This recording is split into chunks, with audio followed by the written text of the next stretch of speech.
Ce qui fonctionnait avant, c'est l'idée de mérite. C'est-à-dire que Oui, moi, la j'ai grandi méritocratie. Eh oui, avec l'idée que si tu travailles dur à exact. l'école, c'est finalement ce Tu que vivras tu mieux que tes parents. reçois est proportionnel. Donc on m'a élevé, voilà, faut travailler dur à l'école, et j'ai mis du temps déjà moi à me rendre compte que c'était faux.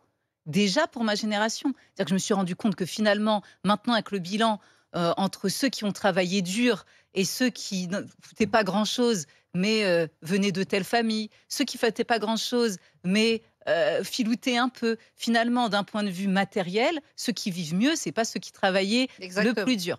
Donc il y a sans doute un peu de ça, mais ce qu'il y a encore plus aujourd'hui, c'est dans cette idée de mérite, l'accès à la propriété. Avant, c'était je vais travailler dur, je vais travailler 10 fois plus que les autres, je vais mettre de côté, je vais avoir un côté, je vais être économe, je vais avoir un côté bon père, bonne mère de famille, et puis c'est bon, c'est suffisant. Et en fait, quand tu fais tout ça, tu ne peux pas quand même.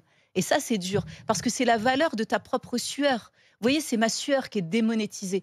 Et ça c'est terrible, parce que même, on te dit fais de ton mieux, mais en fait, même si tu Ça fais n'encourage pas de l'effort, ton mieux, d'ailleurs, et du ça coup. n'encourage pas l'effort.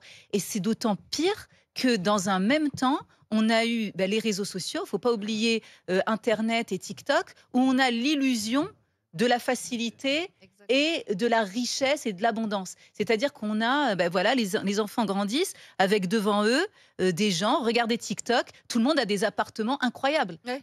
L'arrière-plan, tout le monde a des appartes. Ils montrent même, il y a même des vidéos où ils montrent, j'ai acheté mon premier appartement. Ah ouais, j'ai travaillé vraiment dur. Mais t'es TikTokeuse. Et donc, du coup, les élèves grandissent en se disant, ah ben à 30 ans, on peut accéder à la propriété. Et je vois les mêmes, moi au collège, ils me disent ça. Je les revois parce qu'on Ah oui. reste en contact. Et ils vont me dire, c'est la Alors grosse que la réalité, désillusion. La Vous voyez, réalité, il y c'est a quand ça aussi. la première acquisition pour une propriété. En 1975, tu payais ton crédit pendant 14 ans. Ouais. Aujourd'hui, c'est 23 ans. Oui, bien sûr. Voilà, donc là, tout est Quand dit. tu hein. Alors peux. j'aimerais bien que Quand tu peux. les jeunes de moins de 30 ans nous appellent au 32-16 pour nous dire s'ils ont l'impression que c'était mieux avant, que c'est plus dur pour eux aujourd'hui par rapport à leurs parents ou leurs grands-parents. Bruno Poncet. Mais là, une fois qu'on a eu le discours des deux boomeuses, là, je pense qu'on va falloir qu'on se détende un peu. En fait, les gamins d'aujourd'hui, si c'était moi, élevé comme j'étais élevé avec cette chasse au CDI, cette chasse au crédit immobilier, allez, avant 30 ans, faut que tu... Moi, quand j'étais gamin, c'était avant 30 ans, faut que tu sois marié, faut que tu... Mais les gamins ne sont pas comme ça. Les gamins, ils savent que Oui. d'entrée de jeu, ils auront 7 employeurs minimum Ouais. différents et ils ont peut-être 7 logements différents. Donc, en Et fait, pas de les gamins... retraite. Donc en fait les gamins ils se disent ok c'est un peu YOLO quoi, donc ils vivent leur vie. Et moi je parle avec des jeunes de 20 à 30 piges, ils sont pas les deux pieds dans le même sabot. Moi j'ai le fils de mon meilleur pote, il veut partir en Argentine l'année prochaine en fait, pour y tenter une expérience, travailler là-bas puis il reviendra après. En fait nous avec notre prisme à nous c'est de se dire ah ouais les pauvres ils auront pas C'est de pas pile. en fait, on n'a plus le même modèle. Mais en fait. oui, mais nous, il y a un truc aussi. Moi, je vois quand je parle avec les gamins aujourd'hui, moi, quand j'étais jeune, à partir de 14-15 ans, c'était la boîte de nuit. On sortait le samedi soir, on allait en boîte et tout. Aujourd'hui, il n'y a plus une boîte qui est ouverte, il y a très peu de trucs. Les gamins, ils vivent autrement. Et en fait, c'est pareil pour le boulot, c'est pareil pour tout. Ça fait des années qu'on leur parle que de crise, que de terrorisme, que de machin. Les gamins, ils vivent avec ça. Donc, en fait, ils ont retourné le truc en se disant, mais ils sont pragmatiques. Mais ils vivent, ça veut dire qu'ils vivent au jour le jour. D'accord, mais en Plus. fait, ils vivent au ils jour le jour, expriment mais quand surtout- même un sentiment de déclassement. Oui, non, mais Tu dis, c'est pas faux, Oui, mais mais je attends. pense que la société est différente. Moi, mes parents, quand ils quittaient leur boulot, dans les années 70-80, ils allaient en face, ils trouvaient du taf. Aujourd'hui, les gamins, ils savent que c'est pas ça, ils feront autre chose. Moi, en fait. je veux bien ça, mais pareil, je vais donner un exemple très concret de mes élèves, mes troisièmes, donc 14 ans à peu près. Quand je leur ai dit, on va avoir des invités, parce qu'on fait l'autobiographie. Donc, je leur dis, il y a des gens qui ont écrit des livres sur leur vie, mais même le fait de raconter sa vie, on voit pourquoi on a envie de raconter sa vie. Si vous deviez rencontrer quelqu'un, ce serait qui ? Et là, presque tous, enfin surtout une classe, mais c'était tous les élèves de la classe, m'ont dit, ah, on aimerait bien rencontrer quelqu'un qui est riche. Je leur dis, mais pourquoi ? Il dit, pour savoir comment il a fait pour devenir riche. Et donc, il y a ce truc, ils m'ont pas dit, des gamins, ça. oui, Ça, c'est les mais gamins. il y avait- Tu parles de il y gamins de avait 14 l'idée, piges. c'est pas les comment- Un gamin de 20-25 ans, il est dans Non. une Bah non, autre- pour moi, Non, à quand 14 on ans, était genre, gamin, à on cette n'aurait question- jamais répondu il y a une ça. À cette sécurité, question, ouais. j'aurais répondu Michel Platini, parce Mais que bien c'était mon sûr, héros on à n'aurait l'époque. jamais Non, t'as plutôt répondu dit ça. Samantha Fox ou Sabrina, toi. Non, parce que je suis pas cette génération. Ah oui, c'est vrai que c'est plus la mienne qui pensait ça. Je crois pensais. pas, vraiment Bruno, je crois pas qu'on aurait répondu ça. C'est pas qu'on était plus intelligent ou Non, qu'on non, avait c'est plus pas- de on n'a pas culture. le même vie. C'est juste qu'on se projetait différemment dans la vie. Aujourd'hui, si se projeter dans la vie, c'est uniquement l'argent, avoir, l'être, il est plus là et c'est pas pour rien. Donc il y a des problèmes de santé mentale. C'est pas pour rien que les jeunes se sentent perdus parce qu'ils peuvent toujours avoir, vous savez, hein, Ouais, mais les jeunes, c'est pas TikTokers protéiforme, hein. avec des beaux trucs derrière, les grands cils Ouais, mais moi, et je les vous mecs entends. bodybuildés. Ça Mais veut pas les ils ont jeunes- peut-être, mais ils ne sont rien. hein. Ouais, mais les jeunes, c'est pas, Non, les bah- jeunes, c'est pas un bloc uni. Hein. Non, Les je jeunes, il y a reviens. plein de jeunes, en fait. Et en fait, moi, il y a certains jeunes, peut-être, qui, alors, ceux de 14-15 piges, peut-être, sont comme ça. Mais t'as d'autres jeunes qui arrivent dans le monde du travail. Ils ont pas les deux pieds dans le même Attends, sabot, et ils sont prêts à juste bouger. hein. Sur les Je voudrais qu'on donne donne la parole à un jeune. Attends, mais pour les TikTokers, Laissez-vous il y a le des dire. gens comme Lena Situation qui sont des vraies femmes d'affaires qui ont monté un empire. Oui, mais tout le monde ne sera pas en Beyoncé partant de non plus. rien, À un mine de moment donné, rien. il faut redescendre aussi. Non, mais juste pour dire, c'est pas les Miguel est TikTokers, avec c'est pas nous. balancer des cils seulement. S'il vous plaît, on va écouter C'est un vrai Miguel. travail aussi, des Il a 32 ans. Miguel ou Miguel, je ne Ouais, sais pas, on va lui dis-moi, poser la Miguel, question. Miguel. Miguel. C'est sa première portugais. intervention. Oui, c'est la première intervention. Ouais. Bah, merci d'être là au 32-16. Alors, vous avez 32 ans. Est-ce que vous avez l'impression de moins bien vivre que vos parents ou grands-parents? Bah, en fait, il y a deux points de vue. C'est clair qu'aujourd'hui, par exemple, moi, je prends ma situation, j'ai 32 ans, ma femme aussi pareil. On a tous les deux une situation stable. Mais par contre, on peut moins se projeter. C'est-à-dire qu'aujourd'hui, Ouais. on aimerait se dire, on a une fille de 7 ans, on aimerait se dire qu'on veut acheter une maison, que peut-être aussi étendre de la famille. Ouais. Et c'est des choses qu'aujourd'hui, on a peur de ne pas pouvoir assumer. Je trouve qu'à l'époque, quand je discute avec les anciens, ils me disent « Ah bah non, nous, à notre époque, on savait qu'on pouvait acheter une maison si on travaillait. Si on voulait changer de boulot, on pouvait parce qu'il y avait du travail. Et si on pouvait faire une famille de 2-3 enfants, on pouvait aussi parce qu'on savait que, quelquefois même, on entendait dire que si c'était le mari qui travaillait tout seul, ça pouvait même le faire. Aujourd'hui, sûr. c'est quasiment C'est comme ça. impossible. Bien sûr. Ça, c'est vrai. C'était ça. Hein. Les femmes travaillaient moins. Ah oui. Mais est-ce que dans votre vie de tous les jours, c'est une angoisse que vous avez ou vous dites, bon, bah, c'est comme ça, maintenant la vie est comme ça, c'est plus au jour le jour? C'est pas une angoisse, mais on se sent bridé. C'est-à-dire qu'en Ah fait, oui. on a l'impression que on veut, par exemple, moi, je vous explique un petit peu. Moi, j'habitais sur Paris, j'ai déménagé sur Nantes il y a à peu près 5 ans. Et j'ai voulu, je me suis dit, bah, je vais déménager parce qu'en province, c'est moins cher. Mhm. Au final, je gagne mieux ma vie. Moi et ma femme, on gagne mieux notre vie en province. Mais on ne peut pas accéder à la propriété parce que tout est cher. Donc, en fait, on se retrouve, on n'a plus de solution Mais pour moi, je- justement gérer ce Ouais, genre c'est de comme choses. chiant en ville. Oui, mais On l'accès voudrait- à la propriété, je suis d'accord, c'est plus compliqué. Mais on oublie quand même aujourd'hui, pardon, moi je me souviens de mes grands-parents, je trouve qu'on travaille moins. Moi, mes grands-parents travaillaient plus que nous. Et ils avaient moins de semaines de congés, il n'y avait pas les RTT. On partait à la retraite à 65 ans. On mourait, on vivait moins longtemps, donc à 65 ans et on mourait quelques années Ouais, mais après. regardez, On était moins bien soignés. La médecine a fait des progrès remarquables. On s'en rend pas compte parce que ça fait partie de notre quotidien, mais la médecine a fait des progrès remarquables. Il y a quand même des choses qu'on a gagnées. Alors c'est vrai qu'on s'en rend pas compte oui et parce non. qu'on vit avec. Oui et non, parce que quand vous regardez à l'époque être un jeune dans les années 70, quand vous regardiez la politique, il y avait des bonnes annonces, il y avait des bonnes nouvelles, on savait que ça allait de l'avant. Ouais. Aujourd'hui, Il y avait c'est de dans l'espoir. dans l'autre sens. Oui, Aujourd'hui, c'est vrai, en il y fait, avait l'espoir que ça irait bah mieux oui, demain. Alors c'est-à-dire qu'aujourd'hui, c'est qu'aujourd'hui, l'inverse. c'est dans le sens inverse. On a l'impression, sans être méchant, mais qu'on a un chat noir au gouvernement. Et on a un chat noir et qui nous annonce que des mauvaises nouvelles. Et C'est-à-dire, puis dès en qu'on a plus, une annonce- on en parlera d'ailleurs avec Éric Zemmour, mais c'est vrai que les politiques sont toujours à nous vendre finalement un déclin. Très beau, les c'est sûr. moi, j'adore. Et c'est vrai que c'est pas très motivant. Et comment dire, les adolescents ou les jeunes adultes qui restent optimistes, ce sont ceux qui vont nous dire « Ah ben moi, j'ai envie de partir à l'étranger ». Mais ça, c'est pas une bonne nouvelle pour la France. D'avoir des gens qui se projettent, qui disent « Moi, j'irai vivre aux États-Unis. pensent que c'est mieux Moi, ailleurs. je vais aller Ouais, vivre mais, voilà, dans d'autres pays. Et moi, j'entends de plus en plus ça. Oh. Avant, non. Alors, on peut se réjouir, on peut dire « Ah, c'est Non, mais bien, avant, ils on n'ont pas pouvait pas. peur. Ils n'ont pas peur de Moi, si bouger, j'avais tout ça. 20 ans aujourd'hui, je pensais qu'un truc, c'est au moins faire une expérience à l'étranger, Oui. parce que c'est cool. Ouais, En fait. Mais qu'est-ce 70, que on ça bougeait dit moins. sur Ah bon, on notre bougeait vachement moins. pays Déjà, Ouais, prendre c'est l'avion, sûr. c'était un sketch. Non. C'est Avant, aussi la faculté aussi de pouvoir se déplacer plus facilement. Oui. Là aussi, c'est quand même qu'avant. Mais Avant, c'est tu aussi que quittais le pas ton bled. rêve, si le rêve est ailleurs, quand un ingénieur se dit pour m'épanouir complètement, pour pouvoir monter, un chef d'entreprise va se dire je vais partir à l'étranger, c'est une mauvaise nouvelle pour la France. On peut se dire c'est cool, il bouge, mais c'est quand même une fuite des cerveaux, ou en tout cas une fuite de l'énergie vitale. Miguel, C'est pas merci forcément d'avoir une été. bonne nouvelle pour nous. Miguel, merci pour votre première prestation. C'était votre première intervention Non, au j'en fais pas. 32-16. Là, doucement. Et Xavier est avec nous. Bonjour Xavier. Bonjour les GG. Vous êtes chef d'entreprise. Alors vous avez 47 ans, je donne votre âge, puisqu'on parle de génération. Sans problème. Alors à 47 ans, qu'est-ce que vous constatez, vous? Ben, moi, je suis un peu à l'âge pivot là entre les gamins qui aujourd'hui ont la vingtaine et quand mes parents avaient 25 ans dans les années 70. Ce qui a surtout changé, moi je trouve, c'est qu'aujourd'hui les jeunes veulent être dans la réalisation personnelle, individuelle, ce qui est tout à fait normal et sur lequel j'ai aucun problème avec ça. Ils veulent être un individu pleinement avant d'être dans l'emploi. Et donc, vous l'avez dit, partir à l'étranger, faire des expériences de vie, avoir différentes expériences à droite, à gauche. Donc déjà, c'est difficile dans le schéma que l'on a, nous, en France, de l'accès notamment au crédit, pour après éventuellement se monter un patrimoine immobilier et peut-être emménager avec la personne qu'on rencontrerait, comparativement à la génération de mes parents, où vous sortiez des études, où vous n'en aviez pas fait, vous trouviez un boulot, vous rencontriez quelqu'un très vite, vous projetiez très vite dans le fait d'emménager, parce que c'était beaucoup plus facile. D'avoir des gamins, c'était beaucoup plus rapide aussi. Moi, je vois mes parents, eux, ils ont emprunté sur 10 piges quand ils ont fait construire. Alors oui, c'était très cher par rapport à leur salaire, mais ils avaient emprunté sur 10 piges.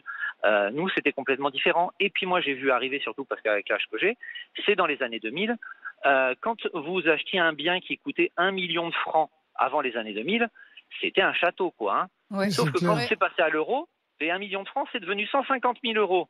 Et sauf qu'avec 150 000 euros, vous achetez une rien. maison Phoenix. Ouais, oui. À l'époque, je parle des années 2000, on achetait une maison Phoenix. C'est Donc ça. il y a eu aussi ce gros basculement qui a fait beaucoup de choses. Et puis vous l'avez dit, le fait, c'est que on est tout le temps en train de parler de la sinistrose, Ça, de c'est ce vrai. qui ne va Ouais. pas, de ce qui va bien. On vend un D'ailleurs, les discours GG, quand même de... je veux pas vous mettre une petite claque derrière la tête, Si, mais si, allez-y. quand on écoute les GG, c'est bien va sûr mal. c'est ce qui fait recette, c'est tout va mal. Hein. On n'est jamais là en train de mettre en avant dans l'émission les trucs qui sont C'est super pas vrai, cool, parce qui que, par réussissent. exemple, C'est vrai, on fait des Barbara, propositions. Barbara, elle a un discours très optimiste sur Ah oui. Emmanuel Macron, par Je exemple. fais des propositions, ça sur Emmanuel Macron, je fais Barbara. régulièrement des Non, mais propositions. Une très vous bonne, prenez pour qu'il Barbara et s'améliore. Charles. Vous prenez Barbara et Charles, qui est souvent plus vieux que mon grand-père, vous les mettez face à un peloton de dépressifs, je pense que ça va mal se passer. Ah oui, c'est Non, sûr. enfin bon, ça c'est pas très grave. Non, mais plus sérieusement, c'est vrai que c'est difficile. Regardez-moi, quand il y a si j'interviens par exemple dans une école ou un jeune qui vient en stage dans une de mes entreprises, si jamais il me demande mais oui, mais vous quand vous gagnez 100, vous êtes bien quand même. Je dis oui, mais mon kiki, quand je facture 100, c'est pas ce qui me reste. Il me dit bon, mais alors du coup vous gagnez combien? Mais quand vous lui dites que sur 100 il vous reste 30, et vous dire vous en avez perdu 70%, j'ai dit oui. Et là du coup ça les ramène un petit peu à la réalité. Ah non, mais et souvent ils se disent merde, même quand on est patron finalement on gagne pas aussi bien que ça, ou alors il faut énormément bosser.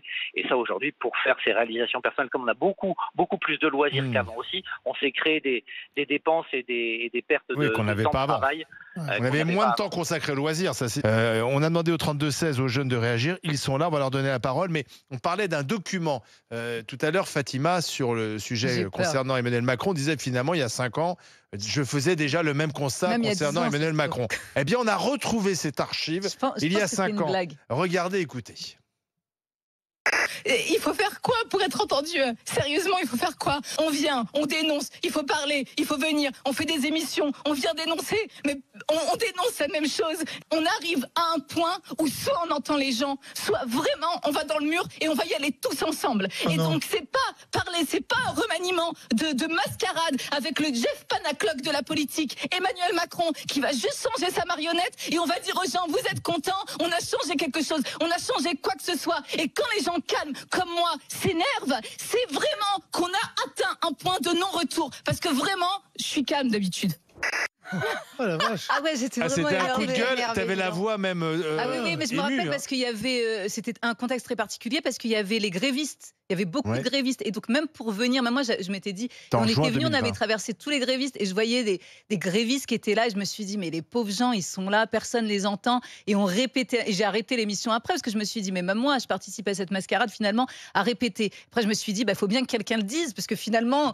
Oui, voilà, Jeff Panaclock, j'avais oublié que j'avais dit ça.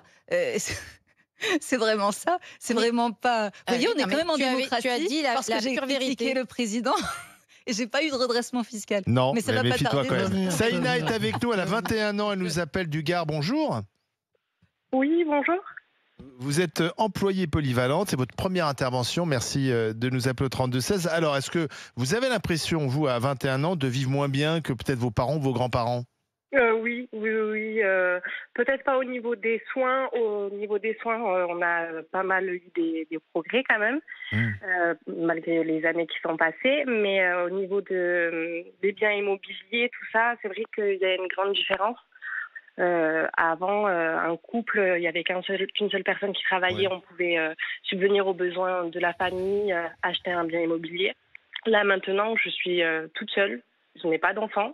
Et pour acheter, ça reste extrêmement compliqué. Vous gagnez combien sans indiscrétion?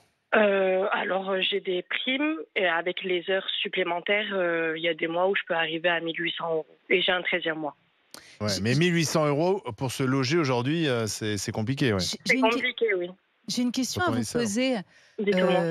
Dites-moi, moi j'ai l'impression que d'un point de vue générationnel, on dit les jeunes, mais que même entre les gens de 20 ans et ceux qui ont 35 ans, par exemple, il y a eu un gros changement. C'est-à-dire que ceux qui ont 35 ans, on a beaucoup de personnes qui vont être célibataires, par exemple sur le célibat. Et ceux de 20 ans, j'ai l'impression qu'ils se mettent plus vite en couple aujourd'hui, qu'ils ont envie de retrouver cette structure le plus rapidement possible, aussi par peur et conscience de l'insécurité de la suite, je vais le dire comme ça. Contrairement, tout à l'heure, Bruno décrivait la jeunesse, le YOLO et tout ça. J'ai l'impression que ça, c'était très vrai quand ceux de 30 ans avaient 20 ans. Mais vous, aujourd'hui, à 20 ans, est-ce que vous êtes encore dans le YOLO, on profite de la vie, qu'importe la suite? Ou alors vous êtes en train aussi de vous dire, bah tiens, vous mettez une forme de pression aussi, plus grande que ceux qui vous ont précédé?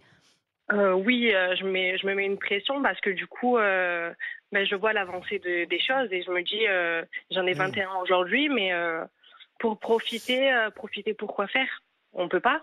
Je touche 1 800 €, partir en vacances, je peux pas me permettre. C'est ça. Ça va que j'habite dans le sud de la France, donc j'ai pas à me plaindre. Mais sinon, je suis obligée de mettre de côté pour pouvoir justement avoir mes projets. Sinon, Donc vous n'êtes pas dans une vie insouciante, c'est ça que vous dites? on peut pas se le permettre. Ah non, Enfin, non, vous ne pouvez pas vous le permettre parce que vous êtes quelqu'un de responsable. Vous avez le sens des responsabilités, vous travaillez. Je veux dire, il y a des gens à 21 ans, ils ne sont pas en train de se poser la question de se dire « je ne peux pas me permettre ». Il y en a, et même à 30 ans, ils peuvent tous se permettre. Parce qu'il n'y a papa et maman derrière. Alors justement, est-ce que vous... Voilà, vous, la différence. votre situation familiale, vous êtes, vos parents sont à l'abri ou quelque part vous vous dites aussi « et en plus, je devrais m'occuper de mes parents », par exemple? Non, moi, j'ai que mon papa. Mon père, il s'est occupé de nous tout seul quand on était plus jeunes, donc je vois pas pourquoi avant il pouvait se permettre avec un seul travail de s'occuper de nous 4. Et là maintenant, je suis toute seule. Moi personnellement, j'aurais pas pu m'occuper de 4 enfants avec mon revenu. Voilà. Merci en tout cas pour cet appel. Merci et bonne journée à vous. C'est quand même incroyable d'entendre quelqu'un de 21 ans qui n'a pas cette insouciance, cette légèreté que tu devrais avoir à cet âge-là. Parce qu'en fait, à 21 ans... Parce que tu n'as pas le choix. C'est ça qui me fait peur. Moi, c'est ça qui et quand je parle avec des jeunes, ils te disent tous... Tu vois, quelqu'un qui a 21 ans, ça fait 21 ans, parce que la crise, c'est 2008, la dernière grosse. En fait, depuis 2008, ils entendent que ça. Que des mauvaises nouvelles. Et on leur dit qu'il n'y aura pas de retraite aussi. Voilà, puis ça dépend aussi de ton éducation. Parce que moi, pour le coup, quand j'étais jeune... j'ai pas le souvenir d'un moment où j'étais insouciante. Donc ça dépend aussi de ta vie. Il y a des caractères, il y a des constitutions, il y a des choses où tu te sens, t'as conscience des choses et t'es responsable longtemps. Tout jeune n'est pas YOLO, totalement. Non, mais c'est pas ça, mais tu peux être conscient. Moi, j'ai pas une enfance. Allez, je voudrais qu'on donne la parole à un autre jeune live. Je vous appelle au 32-16. C'est Marius. Marius, il a 24 ans du côté de Romans-sur-Isère dans la Drôme. Bonjour Marius. Bonjour, vous allez bien? Mais très bien, et vous? Alors vous travaillez? C'est ça, bien sûr, responsable d'entrepôt, de logistique. D'accord. Et est-ce que vous avez l'impression que c'est plus difficile pour vous par rapport à vos parents? Quand je compare la vie de mes parents à 24 ans et la mienne, eux, ils sont déjà mariés, ils ont déjà 2 enfants à 24 ans. Ah oui. Alors que moi, je suis célibataire et pas d'enfants. Oui, mais vous n'avez pas trouvé encore? Il n'a pas envie, trouvé, mais même il n'a peut-être pas envie. Vous savez, les enfants... Surtout une femme, ouais. Honnêtement, j'ai envie de me poser et de me marier parce que moi, quand j'étais petit, je voulais faire pareil que mes parents. C'est votre modèle, oui. C'est ça. Donc, oui, mais on se posait moins de questions, pardon, mais je pense aussi, on se posait moins de questions, c'est-à-dire que c'était, on avait fini ses études, déjà les études étaient moins longues, on commençait à travailler, on se mariait, on faisait des enfants, je pense qu'on se prenait moins la tête. Moi, je pense que c'est aussi une génération qui se prenait moins la tête, et il y avait un modèle effectivement assez classique, et puis on s'achetait effectivement un premier logement, un deuxième un peu plus grand ensuite en fonction des enfants, et je crois qu'aujourd'hui, on se prend un peu plus la tête, peut-être parce qu'on nous prend plus la tête aussi. Et aussi, nos parents se lassaient moins par exemple, de leur emploi. Enfin, moi, je vois mes parents. Je pense que moi, je me serais lassée de certains des métiers qu'ils avaient. Eux ne s'en sont pas lassés. Et quand moi, par exemple, je me suis lassée pendant un temps de mon métier d'enseignante, ma mère, par exemple, ne l'a pas très bien compris parce que pour elle, elle me disait d'ailleurs, vous êtes vraiment une génération d'enfants gâtés, ce qui n'était pas tellement vrai, mais enfin, nous, on ne se posait pas la question, on allait travailler, malade, pas malade, on allait bosser, et si le patron était comme ça, on ne se posait pas de questions. Peut-être que oui, maintenant, on s'en pose, et elles sont légitimes, les questions qu'on se pose, mais peut-être qu'attention, il faut remettre le curseur là où il faut. C'est-à-dire qu'entre pas se poser de questions et y aller, on était aussi un peu moins. Je ne parle pas de Marius, ni de Saïta. Mais c'est ce que je t'ai dit tout à l'heure, une société de fragile qu'on a fabriquée, avec la peur, la bienveillance. Il faut être bienveillant, alors que la société, elle fait tout, notamment dans le management, pour être malveillante, mais elle te tient un discours de bienveillance. C'est parce qu'on ment aux gens qu'on se fout de leur gueule, excusez-moi de le dire. Sur soi-même, sur son bien-être personnel, je pense qu'on se posait moins de questions sur ça. Oui, il n'y avait pas de développement personnel. On subissait des boulots. Surtout que moi, quand j'étais travaillé, quand j'avais du temps, je travaillais en usine, et c'est là que je me suis dit, je ne vais pas finir ma vie là-dedans. Donc en fait, après, c'est pas pour ça que j'ai fait des études, mais c'est après, tu dis, putain, surtout, je ne vais pas y retourner toute ma vie. Moi, j'ai des copains, quand j'allais en usine, eux, ils étaient en CDI là-dedans. Et ils avaient un an de plus que moi. Donc tu te disais, putain, je veux pas la même vie que mes potes, donc j'essaie de faire un peu autrement. Mais ouais, c'est vrai qu'on acceptait plus les choses. Par contre, on profitait de la vie. Mais c'est vrai que là, les gamins, ils ouvrent une télé, ils regardent un truc, ils se disent, putain, qu'est-ce qui m'a tombé de main, en fait. Moi, je veux juste revenir sur le truc ouin et tout ça. Le fait de remettre en question des dysfonctionnements ou des injustices, c'est ce qui peut faire avancer les choses. C'est-à-dire que là, par exemple, il y a des soulèvements, c'est la génération Z qui est derrière. Parce qu'elle dit, non, ça c'est injuste, ça devrait. Et justement, c'est sain de faire, grâce à eux, il y a des choses qui bougent par leurs questions, par ça fonctionnait de telle manière, on dit non mais attendez, sur le sexisme, ça a aussi avancé avec leurs questions dans la lignée des autres. Marius, merci à vous, merci d'avoir appelé. On va terminer avec Valentin. Valentin, il a 32 ans du côté de Moussac dans le Gard. Bonjour Valentin, c'est votre première intervention dans les grandes gueules. Bonjour. Que pensez-vous justement de cette nouvelle génération ? Je pense surtout que cette nouvelle génération, elle veut moins bosser. Enfin, ils veulent bosser à côté de la maison, gagner 3000 balles par mois, mais ça marche pas en fait. Si tu veux bien vivre, il faut travailler, faire un peu de sacrifice, et là tu vivras bien, quoi.